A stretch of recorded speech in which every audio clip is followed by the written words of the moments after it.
Science बिना physics के तो इंटरेस्टिंग हो ही नहीं सकती भाई कभी। इसी वजह से फिजिक्स का जो हमारा अगला चैप्टर है जिसका नाम है वर्क, एनर्जी एंड पावर, यानी कि इस चैप्टर में हम लोग करने वाले हैं, सबसे पहले देखेंगे कि भाई वो वर्क क्या होता है, उसके बाद देखेंगे कि एनर्जी कैसे होता है, और उसके बाद देखेंगे कि पावर जनरेट कैसे होता है या फिर पावर होता क्या है। तो बेसिकली ये तीन चीजों को हम कंबाइन करके इस चैप्टर में देखने वाले हैं। यदि आप लोगों ने इससे पहले के चैप्टर्स नहीं पढ़े हैं तो डिस्क्रिप्शन बॉक्स में जाइएगा अभी और सारे चैप्टर्स आप लोग कवर कर लीजिएगा। हमने सब चैप्टर का वन शॉट बना के रख रखा है, आप वहां से देख सकते हो। मेरा नाम आप सभी जानते हैं विकास, और हमारे चैनल का आप सभी नाम जानते हैं विकास कोचिंग सेंटर। यदि आप लोगों ने सब्सक्राइब नहीं कर रखा तो सबसे पहले तो सब्सक्राइब करो अभी। उसके बाद हम बात करते हैं कि वर्क होता क्या है। देखो एक एक करके बात करेंगे और बिल्कुल बेसिक से लेके चलेंगे ताकि एक बार में पूरा हमारे समझ में आ जाए। मान के चलते हैं कि आप लोगों ने अभी तक इस चैप्टर को पढ़ा ही नहीं है, और ये भी मान के चलते हैं कि आप लोगों ने इस चैप्टर को कर रखा है, तो कुछ भी स्थिति हो अगर, तो हम बस एक ही बात बोलेंगे कि कभी भी आपने वर्ड सुना है वर्क, क्या सुना है बच्चों? वर्क। वर्क का मतलब होता है काम। अब मैंने कहा कि आप लोगों को मैंने कुछ काम दिया, जैसे कि मैंने बोला कि चैप्टर नंबर 4 के नोट्स बना के लेके आइएगा, और भी काम होता है। तो ऐसे आप लोगों को क्या लगता है कि यही काम होता है? बच्चे कहते हैं हमें बहुत ज्यादा काम में लगा है, लेकिन काम का मतलब वो नहीं होता। काम का मतलब होता है the transfer of the energy that occurs when a force act on an object and cause it to be move. यानी कि मान के चलिए यदि हमने कोई भी ऑब्जेक्ट लिया है, क्या लिया है बच्चों? ऑब्जेक्ट लिया है, और उस पे हम कोई भी फोर्स लगा रहे हैं, और अगर वो मूव हो जा रहा है तो हम उसे क्या बोलेंगे कि वर्क हुआ है। यानी कि कुछ चीजें ऐसी होती हैं जिन पे हम कितना भी वर्क करते रहे, फोर्स लगाते रहे, यदि वो नहीं हिल रहा, यदि वो मूव नहीं कर रहा, तो उसे साइंस की भाषा में वर्क नहीं कहेंगे। वेरी गुड, समझ गए। क्या कह रहा है? फॉर डूइंग वर्क, यदि हमें काम करना है तो हमें एनर्जी होनी चाहिए। वो एनर्जी आती कहां से? खाना खाने से आती है। तो जितना ज्यादा आप अच्छा न्यूट्रिशन लेंगे उतनी ज्यादा आपकी बॉडी में एनर्जी रहेगी। एनिमल्स की बात करा जाए तो एनर्जी जो है सप्लाइड बाय फूड दे ईट। जो भी एनिमल्स होते हैं, हमने कहा एनिमल्स में सब लोग आते हैं, चाहे हम लोग हो कोई भी हो, ठीक है, वो सभी के सभी एनिमल्स में आते हैं साइंस की भाषा में। अगर हम लोगों को एनर्जी चाहिए तो हम लोगों को क्या खाना पड़ेगा बच्चों? फूड खाना पड़ेगा। तो ये वर्ड याद ध्यान रखना, इसीलिए कहा जाता है कि खाना वगैरह टाइम पे खाया करें। लेकिन यदि आप मशीन है, अब मशीन तो है नहीं, ठीक है, मशीन कौन होता है? जैसे आपने बाइक लिया, फैन लिया, ठीक है, आपने कोई गाड़ी ली, कोई भी चीज है, anything that as act as a machine, जो जीवित नहीं है, उन सभी को एनर्जी कहां से मिलती है बच्चों? फ्यूल से मिलती है। अब वो फ्यूल कुछ भी हो सकता है, इलेक्ट्रिकल एनर्जी भी हो सकता है आपका, जैसे आपका मोबाइल वगैरह चार्ज होकर चलता है।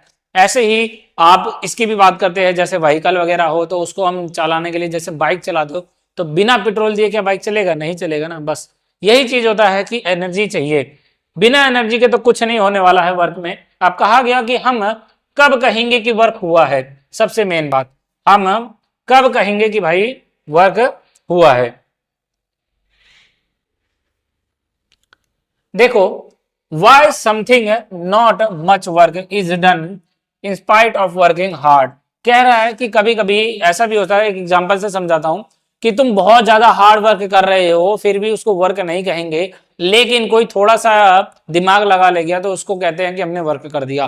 कहने का मतलब है कि दिमाग लगाकर कोई भी काम करना, उसको हम क्या कहते हैं? वर्क कहते हैं। जैसे कि रीडिंग हो गया, राइटिंग हो गया, ड्राइंग हो गया, थिंकिंग हो गया, analysing all the energy consuming. अब आप देखोगे, चाहे आप रीडिंग कर रहे हो, बुक पढ़ रहे हो, चाहे आप लिख रहे हो, चाहे ड्राइंग बना रहे हो, चाहे सोच रहे हो, कोई भी ऐसा काम कर रहे हो, तो एनर्जी तो लगती है उन सब चीजों को, लेकिन ये साइंस की भाषा में वर्क नहीं कहलाया जाता। But in the scientific manner no work is done in the above cases. कहने का मतलब है ये जो चीजें आपने करा, इन सब चीजों में वर्क नहीं कहलाएगा। कारण क्या है वर्क ना होने का? हमने कहा था कि वर्क तभी कहलाएगा जब क्या होगा बच्चों? मूवमेंट होगा। जब तक वो मूव नहीं हो तब तक मूवमेंट नहीं कहलाएगा।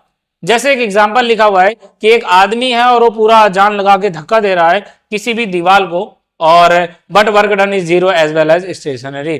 क्योंकि वर्क डन जीरो क्यों है बच्चों? क्योंकि वो क्या हुआ है? रुका हुआ है, नॉट मूव, मूव ही नहीं हुआ। अब ये जैसे जैसे ये बच्चा दिख रहा है तुमको, कुछ भी मान लो, कोई भी नाम मान लो इसका, जैसे नाम मान लो कुछ भी मान सकते हो, श्याम नाम है मान के चलिए, ठीक है। श्याम बच्चा हमारा क्या कर रहा है, दीवार की तरफ फोर्स लगा रहा है और दीवार को ऐसे पुश कर रहा है। जैसे मान के चलिए अगर मैं इस बोर्ड को ऐसे पुश करूं, एक एग्जांपल बताता हूं, तो क्या बोर्ड हिलेगा? नहीं हिलेगा। आप कितना भी दीवार पे जान लगा लीजिए, आप अपनी एनर्जी खत्म कर लीजिए, दीवार नहीं हिलेगा। यानी कि मूवमेंट जो है उसके इसमें क्या हो गया, जीरो हो गया। अब मूवमेंट जीरो है बच्चों, तो सीधा सीधा एक ही चीज समझ में आता है कि स्टेशनरी है, रुका हुआ है, रुका हुआ यानी कि वर्क डन जीरो। सीधी सीधी बात। When the force is applied on the wall does not move। यही सीन चीजें जो हमने बताई, वर्क नहीं होगा। तो मूवमेंट होना जरूरी है, तभी वर्क कहलाएगा। तो मेरे हिसाब से आप लोगों को समझ आ गया होगा कि बेसिकली वर्क होता क्या है। वर्क तभी होगा जब क्या होगा, मूवमेंट होगा। अब देखो अलग अलग केसेस देखते हैं कि कब कब वर्क हो सकता है और कब कब वर्क नहीं होगा, ठीक है। जैसे सबसे पहला क्या आता है, work is said to be done when. Work हम कब कह सकते हैं कि डन हुआ है, यानी कि हम कब कब कह सकते हैं कि वर्क हुआ है। A moving object comes to rest. मान के चलिए कि कोई बाइक है और वो मूव हो रहा है और धीरे धीरे वो कहाँ हो गया, रुक गया। रुक गया बोले तो रेस्ट में आ गया, ब्रेक लगाई आपने, रुक गया, तो उस समय भी हम कहेंगे कि वर्क हुआ है। कोई भी ऑब्जेक्ट है, मान के चलिए अगर रुका हुआ है उसके बाद मूव कराने लग गए आप, तब भी वर्क होगा। इन सब चीजों के लिए हमें फोर्स और एनर्जी की जरूरत पड़ेगी। वेलोसिटी किसी भी ऑब्जेक्ट की चेंज कर रहे हैं, किसी का भी शेप चेंज कर रहे हैं, तो ये सारे के सारे केसेस यदि होंगे तो आप क्या कहोगे कि वर्क हुआ है। यदि यदि मान के चलिए work done by fix force, किसी एक फिक्स फोर्स से किसी पे वर्क करा जा रहा है, तो क्या होगा, देखो work done in the moving body is equal to the product of the force and displacement of the body in the direction of the force. यानी कि मान के चलिए अगर आपने कोई ऑब्जेक्ट लिया, इस तरफ से आपने फोर्स लगाया, अब मैं पूछूं कि वर्क डन क्या होगा, तो इसी डायरेक्शन में अगर मुझे वर्क डन निकालना है तो मैं क्या करूंगा, work is equal to force multiply में डिस्प्लेसमेंट कर दूंगा। अब डिस्प्लेसमेंट को हम एस से दिखाते हैं तो हमारा जो वर्क का फॉर्मूला आएगा वो क्या आएगा बच्चों, W is equal to F multiply में S, where work is a scalar quantity. एक लाइन लिखी हुई है स्केलर क्वांटिटी। अगर पुरानी वीडियोस आप लोगों ने देखी होगी तो मेरे हिसाब से वो समझ आ गया होगा कि स्केलर क्वांटिटी का मतलब सिर्फ और सिर्फ नंबर है इसमें, यानी कि सिर्फ क्या है, मैग्नीट्यूड। हमने कहा क्या है बच्चों, सिर्फ मैग्नीट्यूड है। कहने का मतलब ऐसी कोई सी भी यूनिट बोल सकते हैं या फिर ऐसा कोई सा भी नंबर बोल सकते हैं जिसमें कोई डायरेक्शन ना हो, सिर्फ और सिर्फ नंबर हो, और उसी को हम क्या बोलते हैं, अपना स्केलर क्वांटिटी बोलते हैं। तो वर्क डन में कुछ नहीं होता, फोर्स इंटू में एस होता है बस, ठीक है। अब हमने कहा कि चलो ये दो केसेस तो हो गए। अब हमने बात करा कि एक समय वर्क होता है, एक समय नहीं होता। किस किस केस में वर्क होता है, यूनिट की बात करेंगे कि फोर्स की यूनिट, वर्क की यूनिट क्या होनी चाहिए। देखो अगर आप लोगों ने फॉर्मूले पे ध्यान दिया होगा तो आप ऐसे ही समझ जाएंगे कि इसकी यूनिट होनी क्या चाहिए। देखो अगर हमने बोला कि वर्क की यूनिट की बात करें तो न्यूटन मीटर होती है या तो जूल होती है। जूल एनर्जी के रूप में काम करा जाता है, इसलिए जूल लिख दिया जाता है।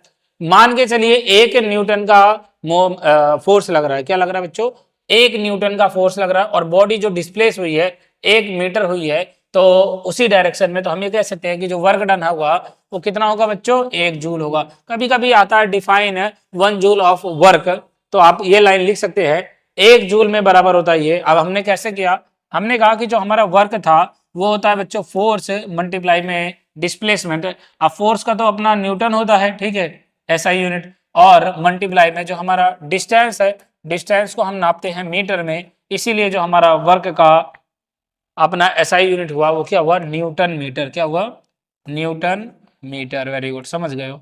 तो इसको हम क्या बोलते हैं कि न्यूटन मीटर बोलते हैं। बेसिकली इसी को जूल भी बोलते हैं। तो या तो आप ये लिखिए या तो और लिख के यहाँ पे क्या लिख दीजिए आप, जूल। तो ये होता है।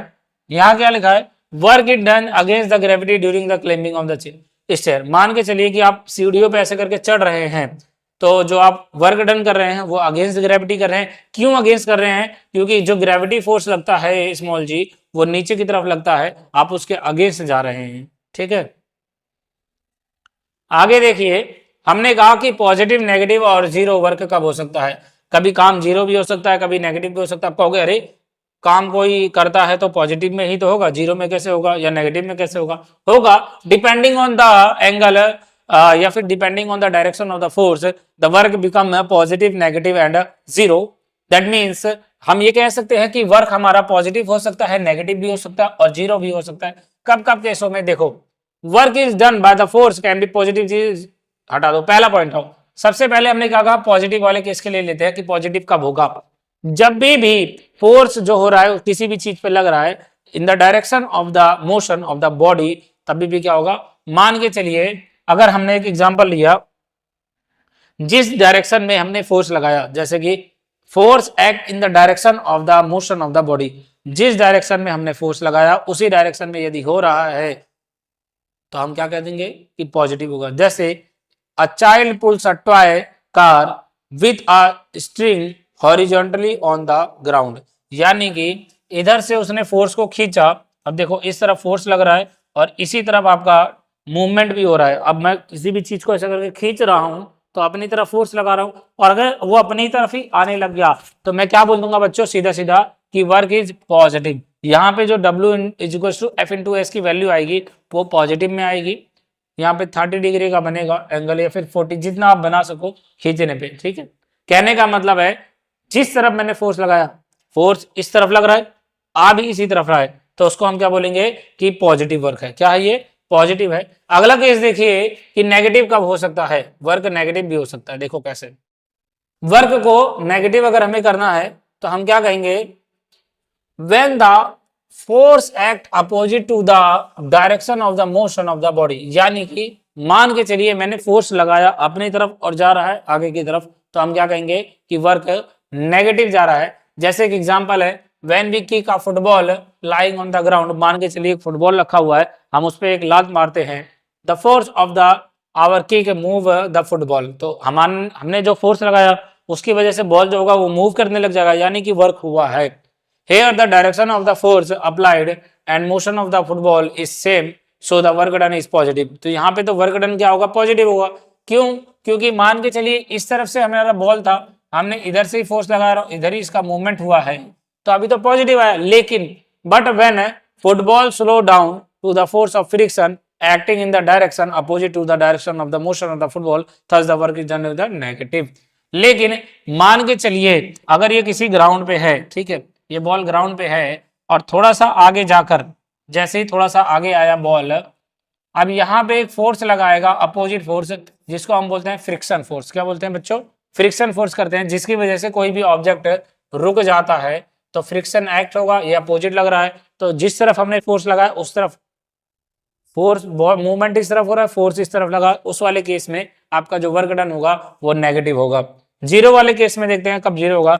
मान के चलिए when the force act at right angle to the direction of the motion, यानी कि मैंने कहा कि अगर इस तरीके से है और मैं इसी पे फोर्स लगा रहा हूं, अब ये ग्राउंड है बच्चों, ना इधर जाएगा ना उधर जाएगा, डायरेक्टली परपेंडिकुलर लगा रहा हूँ, राइट एंगल लगा रहा हूँ, तो वर्क डन हमेशा जीरो रहेगा। The moon moves around the earth in a circular path, here force of the gravitational act on the moon at right angle to the direction of the movement of the motion। कह रहा है कि चंद्रमा हमारे अगल बगल पृथ्वी के इसलिए घूमता रहता है, कारण ही यही है कि वहां पे भी फोर्स ऐसे ही लगता है। कौन सा लगता है, ग्रेविटेशनल फोर्स लगता है, इसीलिए सर्कुलर पाथ पे घूमता है। The force of the gravitation act on the moon at right angle to the direction of the motion of the moon, तो इस वजह से वो घूमता रहता है। वहां पे भी आप देखोगे तब भी वहां पे क्या होता है कि घूमता रहता है। एक क्वेश्चन है जो कभी कभी पूछ लेता है, मैंने बताया था कि जब भी हम चैप्टर्स को कवर करेंगे तो बेसिक एक क्वेश्चन ले लेंगे ताकि आप लोगों को समझ में आ जाए कि करना क्या है। देखो एक क्वेश्चन क्या बोला, एक कूली है, एक कूली ने लिफ्ट किया एक लगेज, मतलब एक कूली है और वो लगेज उठाता है और अपने ऊपर रख लेता है, और कितना वजन है उसका, 15 किलो का है, from the ground and put it on its head. और उसने क्या करा, मान के चलिए ये कोई कूली है, ऐसे करके है कूली, और यहाँ पे कोई ऑब्जेक्ट रखा था, ठीक है, क्या रखा था बच्चों, ऑब्जेक्ट रखा था। इसने क्या करा, इस ऑब्जेक्ट को उठाया और अपने सर पे रख लिया। अब जो 1.5 दबदा ग्राउंड है, तो जो इसकी हाइट है, जितना ऊपर इसने रखा, यहाँ से यहाँ तक की जो हाइट है वो 1.5 मीटर है, और अगर हम इसका वजन बोलें तो उसका वजन है 15 किलोग्राम। कैलकुलेट करना है the work done by the him in the luggage, तो आपको कैलकुलेट करना है कि कितना वर्क डन होगा। अब देखो डिस्प्लेसमेंट मल्टीप्लाई में आपका फोर्स इक्वल टू क्या कहलाता है, आपका वर्क कहलाता है। तो हमने कहा कि मास ऑफ द लगेज हमको दिया गया है, इतना दिया गया है, लेकिन डिस्प्लेसमेंट दिया है हमको 1.5 मीटर। कितना दिया बच्चों, 1.5 मीटर दिया गया है डिस्प्लेसमेंट। अब वर्क डन निकालते हैं तो क्या होता है, F इंटू में S, क्या होता है F इंटू में S। लेकिन अगर मैं बात करूं कि मेरे पास तो फोर्स है ही नहीं, तो फोर्स हम जानते हैं इक्वल टू क्या होता है, मास इंटू में एक्सेलरेशन। और अगर ग्रेविटी का केस चल रहा हो तो F इंटू में G होता है, जो हमने ग्रेविटी वाले चैप्टर में पढ़ा था। आप इसका लेक्चर आप देख सकते हो, डिस्क्रिप्शन बॉक्स में है। तो force equal to M into g आ गया, तो हमने कहा फोर्स का वैल्यू है M इंटू जी में, मल्टीप्लाई में S कर दिया। तो M क्या है, मास अपना 15 है, G हमने 10 ले लिया, क्योंकि G की जो वैल्यू होती है वो होती है 9.8 मीटर पर सेकंड स्क्वायर। लेकिन हम मेनली केसेस में इसको 10 मीटर लेके चलते हैं ताकि कैलकुलेशन इजी रहे। अब S की वैल्यू 1.55, इन तीनों का मल्टीप्लाई करा तो इतना आया, ठीक है। अब 225.0 kg मीटर पर सेकंड स्क्वायर आया, यानी कि अगर मैं ये वर्क है तो इसको हम मान सकते हैं 225 न्यूटन मीटर या फिर जूल में मान सकते हैं। तो वर्क डन कितना आया, 225 जूल आया। तो इस तरीके के आपके पेपर में क्वेश्चंस आएंगे, आपको इस तरीके से करना होगा, ठीक है। अगली आती है बच्चों एनर्जी। हमने वर्क के बारे में पूरा चीजें पढ़ लिया, अब हम देखेंगे कि एनर्जी बेसिकली होती क्या है।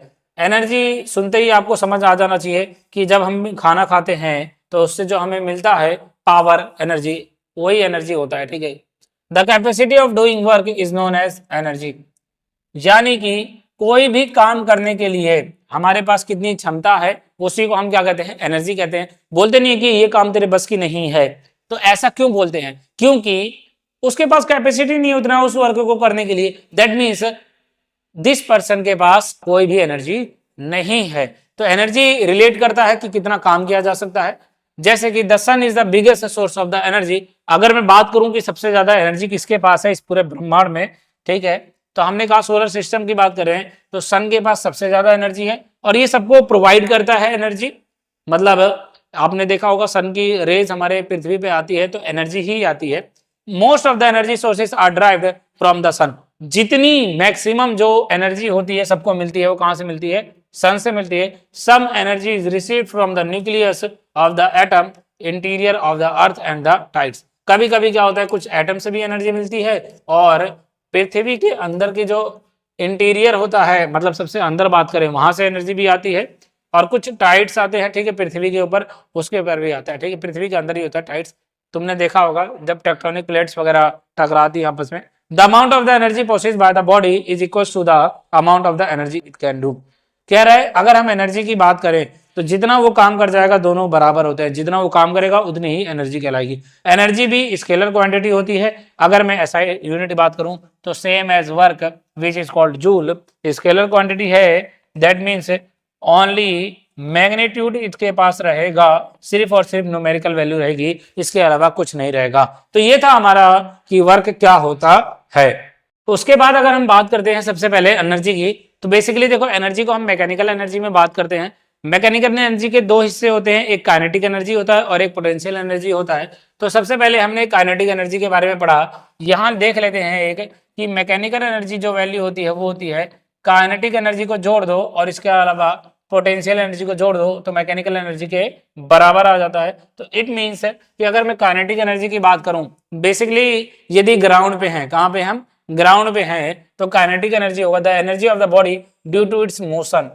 मोशन की वजह से जो एनर्जी आए, यानी कि ग्राउंड के केस में अगर हम बात करेंगे इसमें, तो ग्राउंड के केस में क्या होगा बच्चों, सिंपल सीधी बात है, मोशन होगा और मोशन में जो एनर्जी आएगी उसी को काइनेटिक एनर्जी कह दिया जाएगा। कुछ एग्जांपल्स है काइनेटिक एनर्जी के, जैसे कोई क्रिकेट बॉल है वो मूव हो रहा है, रनिंग ऑफ वाटर हो गया, मूविंग ऑफ बुलेट हो गया, ठीक है। बुलेट मतलब बाइक मत मान लेना, बुलेट मतलब गोली होती है, ये वाली बुलेट हो गई, ठीक है, ठीक है। उसके अलावा क्या होगा, kinetic energy is the directly proportional to the mass and the square of the velocity. इसका कहने का मतलब अभी मैं समझाता हूं, पहले ये देखो, अगर हमने बोला कि कोई भी ऑब्जेक्ट है इस तरीके से, ठीक है, और वो किसी ग्राउंड पे रखा हुआ है इस तरीके से, और अगर वो मूव हो रहा है, मान के चलिए इधर से कोई फोर्स लग रहा है तो ये मूव हो रहा है, क्या हो रहा है, मूव हो रहा है, और मूव होके यहाँ भी आ रहा है या भी मूव होते रह रहा है। तो मूव होने के अंदर वजह से इसके अंदर एक काइनेटिक एनर्जी आ जाती है, डेवलप हो जाती है। मूव हो रहा है दैट मीन्स क्या होना चाहिए, इसके पास एक वेलोसिटी होनी चाहिए। कोई भी चीज यदि मूव होता है तो उसके पास क्या होता है, वेलोसिटी होता है। अब मैंने बात करा वेलोसिटी की, तो पूरा खेल किसका है, वेलोसिटी का है। इसके अलावा इस ऑब्जेक्ट का कुछ ना कुछ मास होगा, तो उसी से उसकी काइनेटिक एनर्जी बनी है। काइनेटिक एनर्जी की बात अगर मैं करूं तो ये क्या होता है, हाफ एम वी स्क्वायर, यानी कि हाफ कर दो किसका, मास इंटू में वेलोसिटी का स्क्वायर। अब काइनेटिक एनर्जी है तो यानी कि वो क्या भी कहलाएगा, वर्क भी कहलाएगा। तो इसी को हम काइनेटिक एनर्जी कहते हैं। जितने भी केस में काइनेटिक एनर्जी होगा, सबसे पहले आप चेक करोगे कि बच्चों उसका क्या मास होता है, दूसरा आपको जो चेक करना है वो क्या करना है कि उसकी जो वेलोसिटी है वो क्या है। बस ये दो चीजें अगर आपने पता लगा दिया तो फॉर्मूला लगाइए, डायरेक्ट हो जाएगा। जैसे कि एक क्वेश्चन आया हुआ था, देखिए काइनेटिक एनर्जी के ऊपर जो पेपर में पूछता रहता है, बोला गया an object of the mass 15 kg is moving with, कह रहा है कि जो मास है उस ऑब्जेक्ट का वो कितना है, 15 किलो का है। तो सबसे पहले हमने क्या लिख लिया, mass of the object that is equal to 15 kg। तो ये हमारे पास मास हो गया। मूव हो रहा है एक यूनिफॉर्म वेलोसिटी के साथ 4 मीटर पर सेकेंड, यानी कि जो उसकी वेलोसिटी होगी वो कितनी होगी, 4 होगी। अब हमें बोलना है कि काइनेटिक एनर्जी क्या होगी, तो वहां लिखा हुआ है, मैं ऐसे ही बता देता हूं। काइनेटिक एनर्जी होती है हाफ एम वी स्क्वायर, यानी कि हाफ लगाया आपने, उसके बाद देखिए मास आपका 15 kg है और वेलोसिटी आपका 4 का स्क्वायर हो गया। सॉल्व करेंगे तो हाफ आएगा मल्टीप्लाई में 15 और 4 4 जा 16 आएगा। 2 से कट कर दो, इसको 8 आ गया और इसको हमने कहा 15, हाँ 15 वही आ रहा है, ठीक है। 15 मल्टीप्लाई में 4 120, तो कितना है 15 मल्टीप्लाई में 4 that is equal to 120। Energy है तो बच्चों किस में रहेगा, जूल में रहेगा। काइनेटिक एनर्जी का केस रहेगा तो आप directly half m v square लगा देंगे। उसके बाद जो दूसरी एनर्जी आती है उसको हम बोलते हैं पोटेंशियल एनर्जी। पोटेंशियल एनर्जी जो बेसिकली होती है वो आपका ग्रेविटी के साथ चलेगा, मतलब एक हाइट पे रहेगा। जब भी कोई चीज अगर एक हाइट से उतर रही है, गिर रही है, तो हमारे उस केस में क्या लग जाएगा, आपका पोटेंशियल एनर्जी लग जाएगा। तो पोटेंशियल एनर्जी यानी कि हमने कहा ये कोई ऑब्जेक्ट है, उसको नीचे गिराया जा रहा है, यहाँ पे कुछ लग रहा है ग्रेविटी, इस तरफ ग्राउंड है, तो जब भी नीचे की तरफ गिरेगा तो हम क्या कहेंगे उसको कि उसका एक कुछ पोटेंशियल एनर्जी हो सकता है। The energy of the body due to its position और चेंज इन द शेप और नॉन एज पोटेंशियल एनर्जी, उसकी पोजीशन की वजह से या उसका शेप में चेंज आ रहा है तो उसको हम पोटेंशियल एनर्जी कहेंगे। जैसे कि water it keep in dam, किसी भी वाटर को डैम में रोक रखा है। It can rotate a turbine to generate electricity due to its potential above the ground. कह रहा है अब होता क्या है, पानी को यहाँ से गिराया जाता है और यहाँ पे टर्बाइंस लगे होते हैं, ठीक है। वो टर्बाइंस को नचाता है, क्योंकि हाइट से आ रहा है तो वेलोसिटी से आएगा। तो जब उसको नचाएगा तो इसी का फायदा होकर टर्बाइन का इस्तेमाल कर इलेक्ट्रिसिटी जनरेट कर लिया जाता है, बिजली बना लिया जाता है। तुम लोगों ने देखा होगा, टर्बाइन वगैरह सुना होगा, डैम पे लगे होते हैं। Wound up spring of a toy car, कह रहा है कि जो कार होती है बच्चों की, उसमें जो स्प्रिंग लगाता है वो भी होता है। It positive potential energy which is release during unwinding of spring, therefore toy car moves. कह रहा है कभी कभी कार में भी होता है कि स्प्रिंग लगी होती है, जब उसको हम खींचते हैं उसके बाद छोड़ते हैं तो वो आगे की तरफ जाता है, ठीक है। Bent string of ball, potential energy due to the change of its shape, deformation release in the form of kinetic energy while shooting an arrow. कह रहा है कभी भी तीर धनुष लीजिए और उसके बाद उसको पीछे से खींचिए, तो अभी आप शेप चेंज कर रहे हैं, उसके बाद जैसे ही छोड़ेंगे पोटेंशियल एनर्जी से वो तेजी से भागेगा। तो मेनली केसेस ये थे, ठीक है। ये होता है हमारा पोटेंशियल एनर्जी। कुछ ऐसे फैक्टर्स होते हैं जो पोटेंशियल एनर्जी को अफेक्ट करते हैं। उन फैक्टर्स के बारे में अगर मैं बात करूं तो देखो क्या हो सकता है फैक्टर। जैसे कि सबसे पहले हमने बात करा कि जो पोटेंशियल एनर्जी होता है वो डायरेक्टली प्रोपोर्शनल टू मास के होता है, यानी कि जो हमारा पोटेंशियल एनर्जी है वो डायरेक्टली प्रोपोर्शनल किसके है, मास के। मास जैसे बढ़ेगा पोटेंशियल एनर्जी वैसे ही बढ़ेगा। More mass of the body greater in the potential energy, यानी कि जितना ज्यादा बच्चों मास, मैंने बोला मास को हमने बढ़ा दिया तो हमारा पोटेंशियल एनर्जी ऑटोमेटिकली बढ़ जाएगा। मास को घटाओगे, मास क्या है सभी जानते हो, मास का नेदर भी क्रिएटेड नॉर बी डिस्ट्रॉयड। किसी भी ऑब्जेक्ट के लिए एक फिक्स जो उसका मास होता है उसी को बोला जाता है कि वो चेंज नहीं हो सकता। दूसरा क्या है, दूसरा पॉइंट देखिए, हाइट अबव द ग्राउंड, जितना ज्यादा आपने हाइट पे रखा उतना ज्यादा पोटेंशियल होगा। तो potential is directly proportional to not depend on the path of the flying, यानी कि अगर हम पाथ की बात छोड़ दें तो potential energy is directly proportional to height भी होता है। जितना ज्यादा पोटेंशियल एनर्जी रहेगा उतनी ज्यादा हाइट पे रहेगी, मतलब ज्यादा हाइट से गिराओगे तो उसकी ज्यादा पोटेंशियल एनर्जी, कम हाइट से गिराओगे तो उसकी पोटेंशियल एनर्जी कम रहेगी। अगला है greater the height above the ground, greater the, ये तो हो गया।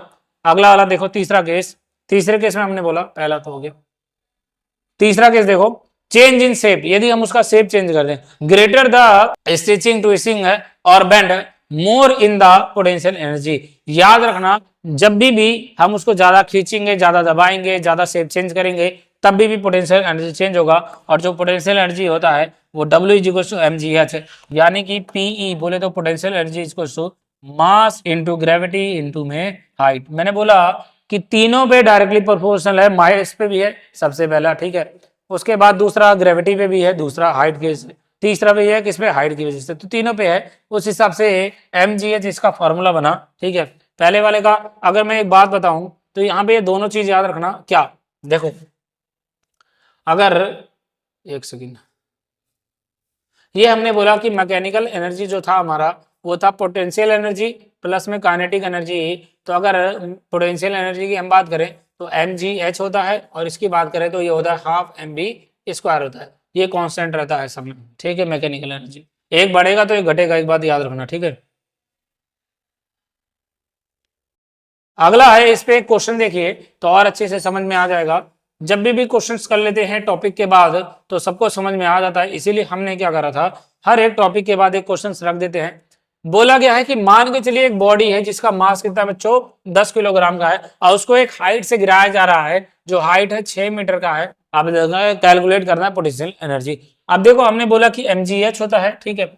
सबसे पहले मास हमको मिल गया कितना है बच्चों 10 किलोग्राम है, हाइट हमको मिल गया है 6 मीटर है। उसके बाद अगर मैं जी की बात करूंगा तो जी मैंने बोला था 10 मीटर पर सेकंड है, स्क्वायर ले लेना, ठीक है, क्योंकि जी की वैल्यू होती है 9.8 मीटर पर सेकंड स्क्वायर, ठीक है। तो आप कोई सा भी ले सकते हो, मेनली अगर क्वेश्चन में गिवन नहीं दिया है तो 10 वाला लेना।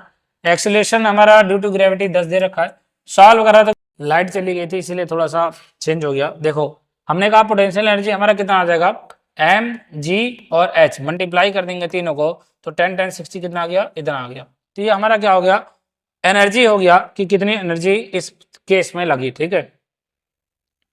उसके बाद देखिए law of conservation of energy, यानी कि एक ऐसा नियम जिसके अंदर जो हमारी एनर्जी होती है वो ही कंजर्व रहती है। कैसे कंजर्व रहती है, हम सभी ने पढ़ रखा है या आप लोगों को याद होगा कि अगर मास के केस में हम ये कह सकते हैं कि मास कैन नाइदर बी क्रिएटेड, तो एनर्जी को भी हम कह सकते हैं कि energy can neither be created और नॉर बी डिस्ट्रॉयड। मतलब कभी भी एनर्जी को बनाया नहीं जा सकता ना खत्म किया जा सकता है। बस एक बात याद रखना कि एनर्जी जो है वो एक फॉर्म से दूसरे फॉर्म में कन्वर्ट होती रहती है। मतलब कभी मैकेनिकल एनर्जी है तो इलेक्ट्रिकल में बन जाएगी, कभी इलेक्ट्रिकल है तो मैकेनिकल बन जाएगी, ऐसे बस एनर्जी चेंज होती रहती है। Whenever energy change from one to form to the another form the total amount of the energy remains constant. यानी कि मान के चलिए अगर कोई इलेक्ट्रिकल एनर्जी से मैकेनिकल एनर्जी में जाता है तो हमेशा फिक्स रहेगा, कोई भी चेंज नहीं आएगा, एनर्जी में कांस्टेंट ही रहेगा। इसीलिए बात बोला गया ऑल्थो सम एनर्जी में be wasted during conservation but the total energy of the system remains same. यानी कि अगर मैं पूरे सिस्टम की बात करूंगा, पूरे सिस्टम की बात करूंगा तो एनर्जी हमेशा सेम रहेगी, चेंज नहीं आएगा। कारण क्या है, थोड़ा बहुत अगर लॉस होगा तो उसी पूरे सिस्टम में ही रहेगा लेकिन चेंज नहीं आएगा। इसीलिए बोला जाता है कि energy can neither be created और नॉर बी डिस्ट्रॉयड। अगला आता है conservation of energy during free fall of the body. मान के चलिए अगर फ्री फॉल हो रहा है तो कंजर्वेशन कैसे होगा एनर्जी का, ये अभी जो मैंने आपको मैकेनिकल एनर्जी का बारे में बताया था वही है। थोड़ा सा लाइनों के साथ चलोगे तो ज्यादा बेटर रहता है। जैसे कि फ्री फॉल है यानी कि ऑब्जेक्ट गिर रहा है, कोई एक्सटर्नल फोर्स एक्ट नहीं कर रहा, कंजर्वेशन हो रहा है एनर्जी का। कोई भी बॉल है जिसका मास m हो, क्या है बच्चों m है, और किसी हाइट से उसको गिराया जा रहा है जिसकी हाइट क्या है h है, तो उसकी जो पोटेंशियल एनर्जी होगी वो mgh होगी। ये हम बहुत पहले से पढ़ते आ रहे हैं। मान के चलिए कोई बॉल है, फ्री फॉल डाउनवर्ड हो रहा है, height h decrease so the potential energy also decrease. अगर मान के चलिए उसकी हाइट में कम कर दूं तो फिर क्या घटेगा, हमने पहले ही पढ़ा था कि पोटेंशियल एनर्जी वाले में जब अफेक्टिंग पढ़ा था कि किस चीजों पे अफेक्ट करता है, तो पोटेंशियल एनर्जी में ये चीज भी देखा था कि यदि ज्यादा हाइट पे ले जाऊंगा तो पोटेंशियल एनर्जी ज्यादा रहेगी और नीचे हाइट पे लेके आऊंगा तो पोटेंशियल एनर्जी कम हो जाएगी। तो हाइट की वजह से चेंज आएगा। काइनेटिक एनर्जी की बात करूंगा एट हाइट, बहुत ऊपर बात करूंगा, कहा था ग्राउंड पे होगा, ऊपर बात करूंगा हाइट पे there is no kinetic energy but it increase during fall of the ball.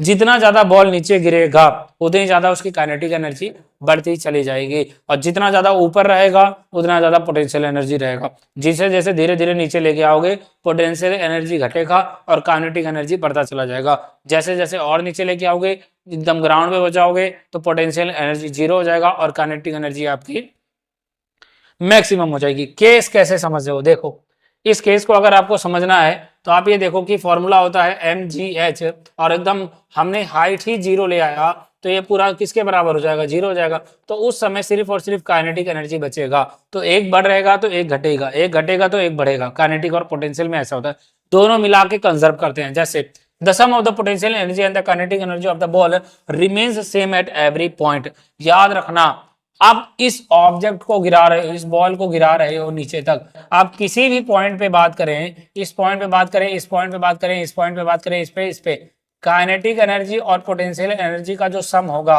वो हर केसेस में इक्वल होगा।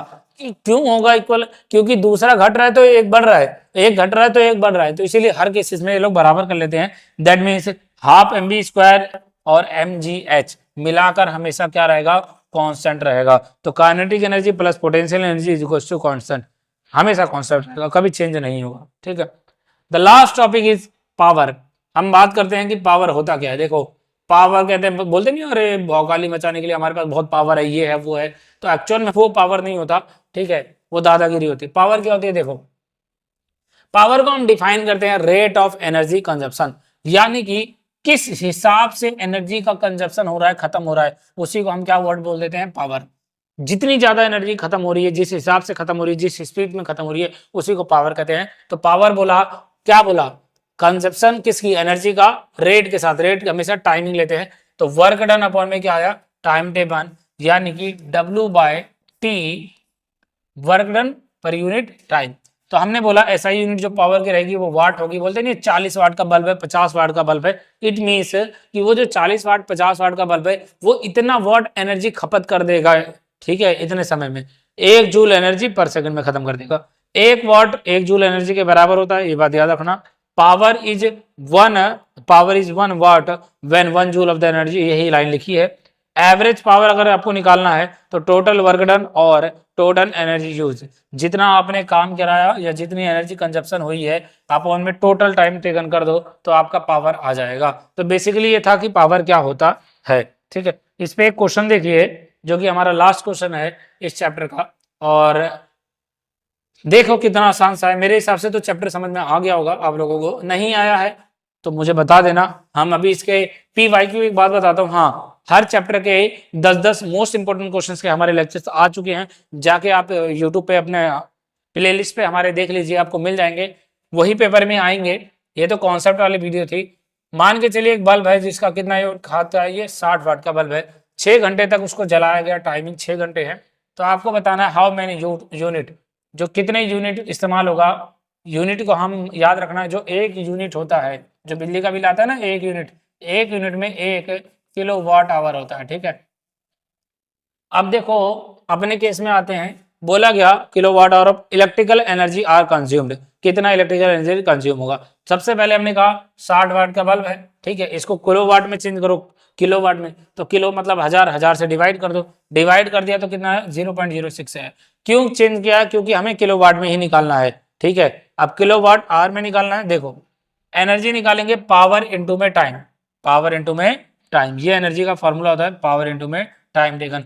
ये अपना पावर हो गया, इतना घंटे लगे, मल्टीप्लाई कर दिया गया तो 0.36 किलोवाट आ रहा है। दैट मीन्स 0.36 यूनिट आया। अब ये सोच लो कि 60 वाट का बल्ब था बच्चों और आपने सिर्फ 6 घंटे जलाया, आपका इतना आया। और दिल्ली में सब जानते हैं कि 1 यूनिट का जो बिजली का बिल है वो करीब करीब 4 रुपए के बराबर होता है। तो ये तो 1 यूनिट से भी कम आया, ठीक है, आधा यूनिट से भी कम है, तो मतलब 1.5-2 और 1.5 रुपए के करीब का बनेगा आपका एक हिसाब किताब। तो पूरा 6 घंटे तक आप बल्ब जलाते हो तो 1.5 रुपए का बिजली का खपत करते हो। तो इस तरीके से आप अपने घर का बिजली का बिल निकाल सकते हैं। ठीक है, आप मुझे बताइएगा कि यदि दिल्ली में 200 यूनिट तक बल्ब है, ठीक है, तो बताइए हम 200 यूनिट में क्या क्या चीजें चला सकते हैं पूरे मंथ में। ठीक है, और अपने घर का सब लोग बिजली का बिल कैलकुलेट करके बताना कि कितना। देखो यूनिट सबके पास है, पैसा भी सबके पास है, लेकिन किसी के पास ये नहीं है कि कितना कंजप्शन हुआ है एनर्जी का। तो हर कोई कमेंट में ये चीज कमेंट करके बताना कि कितना एनर्जी का कंजप्शन आप लोग करते हैं पर मंथ में। ठीक है, कितना किलोवाट आवर। अब जिन लोगों को ये चीजें समझ आ गई हो उन लोगों को वेरी गुड, जिनको नहीं आई दे जाके पीवाई को देख लो, रट डालो, क्वेश्चन पेपर में सेम टू सेम आएगा। ठीक है, ये चैप्टर इतना ही था, बाकी मिलते हैं अगले चैप्टर में अगली वीडियो में। चैनल को सब्सक्राइब करे रहना, तभी सारे चैप्टर आपको मिलते रहेंगे। पेपर के टेंशन नहीं लेना, सारे सब्जेक्ट पढ़ा रहा हूँ, सारे सब्जेक्ट आपको वीडियो पे मिल जाएंगे, चाहे वो हिंदी हो, इंग्लिश हो, SST हो, या फिर साइंस हो, या फिर मैथ हो। जाके लेक्चर देखिए और पेपर के लिए बेस्ट ऑफ लक।